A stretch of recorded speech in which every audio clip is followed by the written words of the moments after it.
పెద్దపల్లి జిల్లాలోని Ramagundam railway station కొత్త రంగులు అందుకుంది.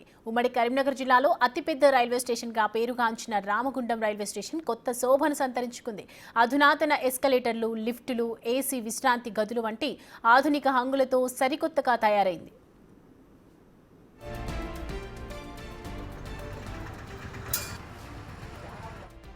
కేంద్ర ప్రభుత్వం అమలు చేస్తున్న అమృత్ భారత్ స్టేషన్ పథకం కింద రామగుండం రైల్వే స్టేషన్ రూపురేఖలు మారాయి.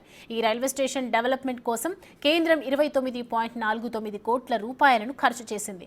ప్రస్తుతం ఆధునీకరణ పనులన్నీ పూర్తయ్యాయి. దీంతో ఈ రైల్వే స్టేషన్ ప్రారంభానికి సిద్ధమైంది. ఈ నెల 15వ తేదీన ప్రధానమంత్రి నరేంద్ర మోడీ వర్చువల్గా రామగుండం రైల్వే స్టేషన్ను ప్రారంభించనున్నారు.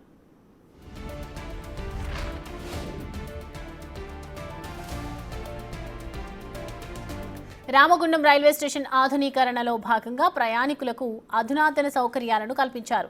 ఎస్కలేటర్లు, లిఫ్టులు, ఏసీ విశ్రాంతి గదులు నిర్మించారు. ప్లాట్ఫారాలు, బుకింగ్ కౌంటర్లను నూతనీకరించారు. టాయిలెట్స్ నిర్మించారు. పార్కింగ్ కోసం ప్రత్యేకంగా షెడ్లను ఏర్పాటు చేశారు. అంతేకాకుండా పరిసరాలు పచ్చదనంతో నింపేశారు.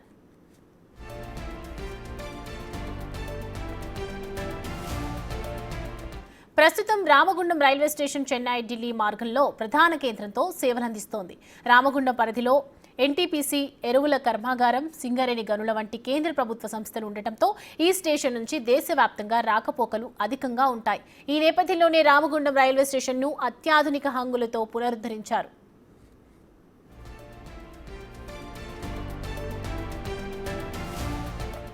రామగుండం రైల్వే స్టేషన్ను ఆధునీకరించడంతో స్థానికులు సంతోషం వ్యక్తం చేస్తున్నారు. అమృత్ భారత్ స్టేషన్ పథకంలో రామగుండం రైల్వే స్టేషన్కు కేంద్ర ప్రభుత్వం ప్రాధాన్యం ఇవ్వడంపై స్థానికులు కృతజ్ఞతలు చెబుతున్నారు. తాజా సదుపాయాలతో రామగుండం రైల్వే స్టేషన్ ప్రయాణికులకు మరింత సౌకర్యవంతమైన సేవలను అందించనుందని అభిప్రాయపడుతున్నారు.